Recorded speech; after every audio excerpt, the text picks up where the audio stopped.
Kembali lagi bersama saya Rahman Satrio. Pada video kali ini kita akan membahas tentang efek stres pada ibu hamil terhadap pembentukan otak anak. Nah, seperti mana video sebelumnya, kita sudah bahas bahwa stres yang dialami ibu saat mengandung ini dapat berdampak kepada bayinya, di mana bayinya nanti akan lebih mudah untuk mengalami negative thinking. Nah, pada kesempatan kali ini kita akan membahas lebih detail tentang apa saja efek dari stres ini terhadap pembentukan otak dan kecenderungan psikologis lainnya.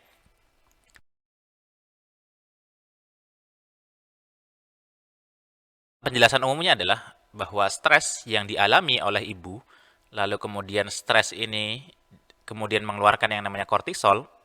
Kortisol ini kemudian masuk ke dalam plasenta dan kemudian ikut membentuk bagian-bagian tertentu di otak atau dalam tubuh bayi.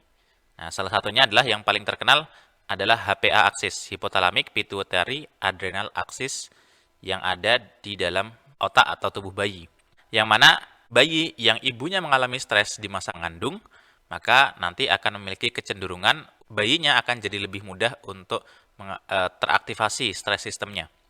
Nah, selain itu, bayi tersebut juga akan mengalami kecenderungan atau penurunan volume pada bagian hipokampusnya. Nah, hipokampus ini adalah bagian otak yang berkaitan dengan memori dan juga akan mengalami penyusutan pada bagian korpus kalosumnya. Korpus kalosum itu adalah jembatan di antara dua otak yang mengkoneksikan antara otak kiri dengan otak kanan kita. Selain itu, stres di masa kandungan juga menyebabkan kecenderungan pembentukan bagian seperti amigdala, seperti mana yang kita sudah bisa tebak bahwa amigdala anak dari ibu yang mengandung dengan stres berlebihan, maka akan menyebabkan kecenderungan di mana amigdalanya akan tumbuh lebih besar atau lebih teraktivasi daripada anak dari ibu yang tidak mengalami stres. Nah, hal ini kemudian berdampak pada kecenderungan-kecenderungan perilaku tertentu.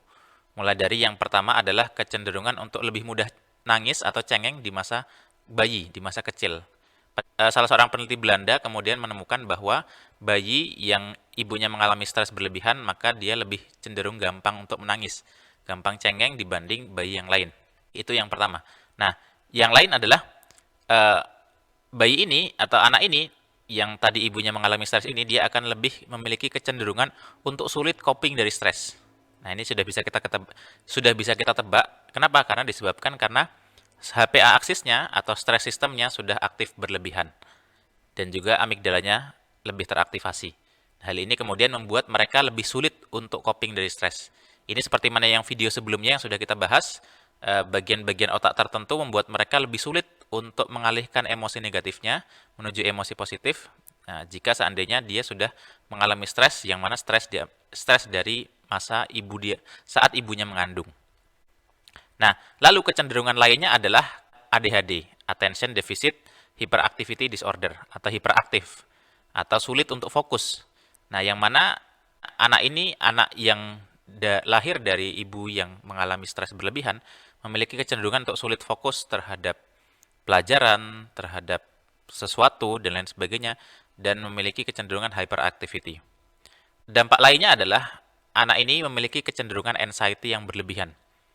Nah, di mana penelitian yang dilakukan oleh De Bruin, yang mana ditemukan bahwa anak ini nanti akan memiliki kecenderungan anxiety yang lebih tinggi dibanding anak-anak yang ibunya tidak mengalami stres berlebihan di masa kandungan.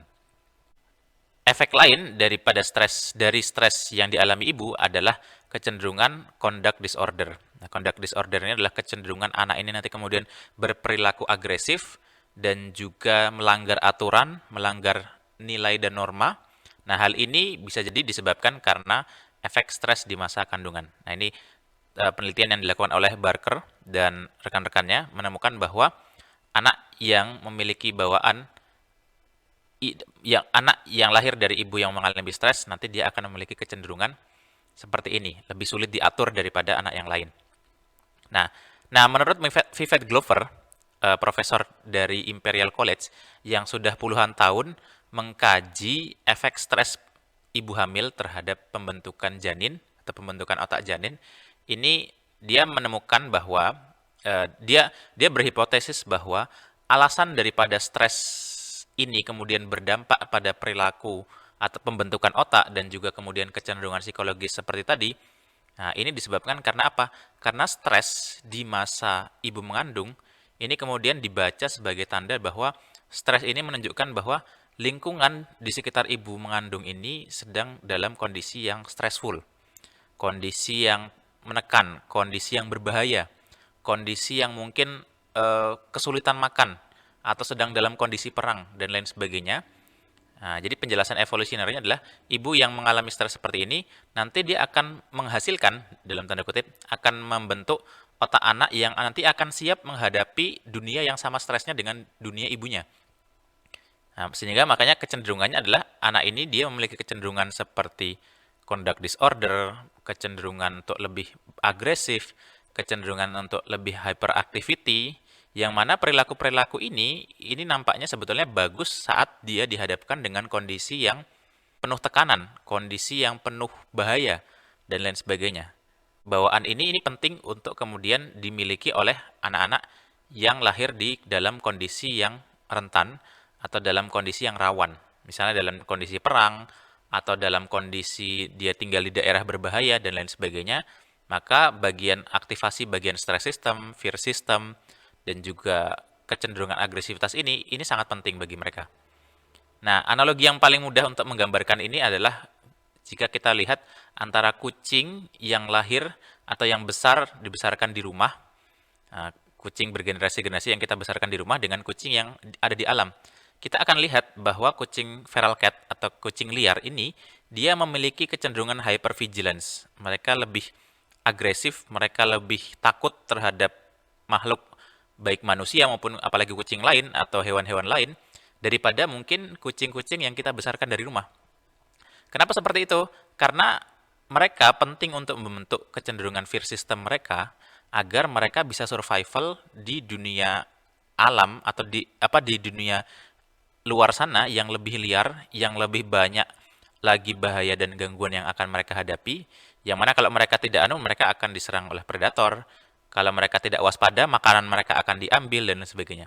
Sedangkan kucing-kucing yang kita besarkan di rumah, mereka tinggal tidur aja kemudian tiba-tiba makanan sudah disiapkan di dalam tempat makannya gitu ya.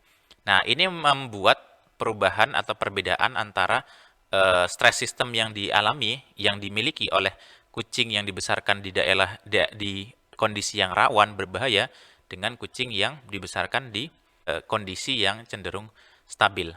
Nah, ini kemudian Vivek Glover kemudian memberikan penjelasan bahwa anak yang lahir, ini penjelasan evolusioner ya, yang mana anak yang lahir dari orang tua yang mengalami stres ini kemudian membaca dalam tanda kutip ya, tentu anak tidak bisa memahami, tapi kemudian stres atau secara neurobiologis ia akan beradaptasi dengan membentuk bagian-bagian otak yang mana akan membantu mereka untuk beradaptasi di lingkungan yang keras nanti. Nah, sayangnya adalah kecenderungan stres ini sebetulnya sudah tidak perlu lagi kita hadapi atau kita alami di dunia kita yang relatif tidak ada bahaya-bahaya seperti mana dahulu.